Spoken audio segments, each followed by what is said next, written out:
So I've had many Right. people over the years that that we've been able to totally turn off this autoimmune process just by changing your diet. But then sometimes it's that plus, having had a mold exposure, or heavy metal or pesticide or something that the body's like, we gotta, our barrel's full, we gotta address it. And then sometimes it is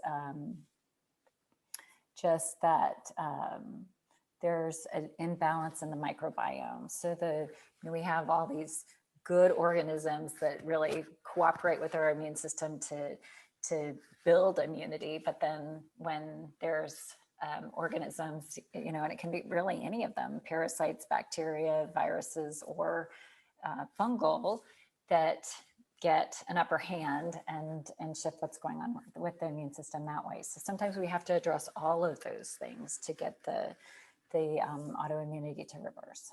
Yeah. And I think a lot of us, whether, I have sisters with RA, rheumatoid arthritis, and I had an older sister who had sarcoidosis, and so these types of, a lot of autoimmune disease, I tend to think of rheumatological stuff, but there are a lot of things that are, to your point, right? GI, gastrointestinal, and dietary. I think it's just, it's frustrating to me because I feel like our environment is just building around us, and we're constantly having to battle through. It's amazing that we're still able to live to be 90 years old or longer in this potentially toxic environment. But I think, and I know you feel the same way, which is why I'm going to bring this point up, that otherwise I wouldn't, that we have a lot more control over gene expression and over our bodies by just listening to ourselves, by taking a breather and examining through using, like, for example, your mold toxicity workbook. We have a lot more control. You can't just say, oh, it's genetic. Now, I don't buy that. It's not, yeah, to some extent, but how much those genes are expressed, is that fair to say? We have a lot more control over than we think. Yes, I got to do a TEDx talk about a year and a half ago, and that's what I did it on. So if you go on YouTube, you can find my TEDx talk on teaching your genes how to behave.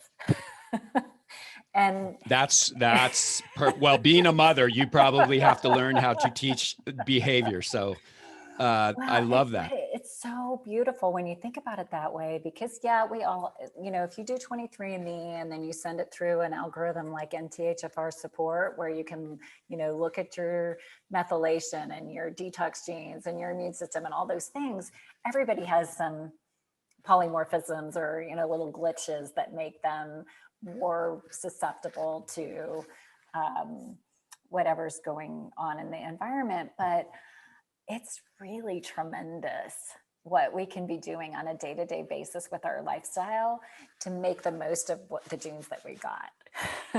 and so it really... That's exactly it. Right. You can't just sign off and go, well, this is what I got handed to me, so I'm doomed. Because that's not true. Well, and when, all this information started coming out on genetics, it was kind of taught that way. Like, oh my God, you've got these genes. Yeah, you're right. You're totally right. And 23andMe got in so much trouble for starting to tell people what their genes were, because people really freaked out, right? You've got the wrong ApoE genes, and so you're at risk for heart attack, stroke, and cancer, and oh my God, you're doomed, right? But it's so fun that, okay, all right, I got that. I can see why this happened to my parents and my grandparents and my aunts and uncles, and wow, I'm gonna change that, because I'm gonna really be taking care of my gene expression and avert those things by my lifestyle. Right. And that's exactly, it's like, one of the things, so one of my dear friends I went to med school with, he's like a brother to me. I've known him now almost 30 years. And he and I, 30 years ago, we were like the typical well, you don't know, because you were like a mature woman when you were in med school. I was a punk. But So when we were in medical school, we were just living like 22-year-old kids, like what do we know? And, my friend, he, unfortunately, when we were in medical school, his mother passed away. Basically, long story short, extensive cardiovascular disease. And his mother died when we were in med school, and his father died when we were training.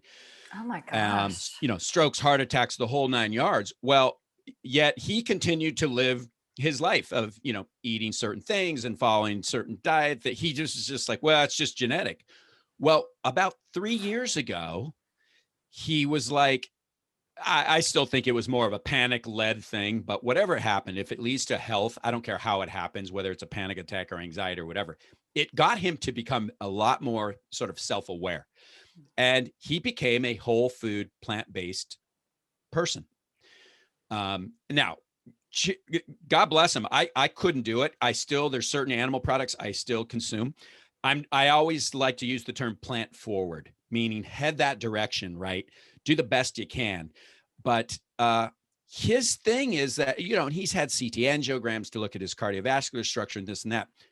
And he has reversed. And in a sense, when you talk about reversing your risk or reversing your potential gene expression, or at least putting it to rest. Look, if you have a 70% risk of something because of gene expression, if you can knock that down to a 30%, how is that not a win? Right? It's like the less likely you are to have some bad thing happen, the better. And through diet and nutrition and health, it affects a ton of stuff. And I know that you're a big you feel the same way. Again, I bring this up because I know you're going to be like, yes, but diet nutrition has a lot to do with how our body and how our genes express themselves. Yeah, this whole statement, food is medicine, it just is the truth. And food is information for your genes to know what to be doing. Like if you're eating these foods that I consider inflammatory, so gluten and dairy, sugar, all the chemicals and things like Gatorade, and those are telling the immune system to get going. Like there's stuff to be doing to do repair and to try to ward these off. And one of the things I love to do is to look at an advanced lipid panel through Boston Heart or Quest, where we can look at markers for inflammation in greater detail than we ever had before. The LPPLA2, the MPO, high sensitivity CRP, the fibrinogen, and evaluate what the dietary changes are doing. And therefore be reducing the risk for the cancer, heart attack, stroke, diabetes, all these things that this current state that we're in with COVID is really, showing the tip of the iceberg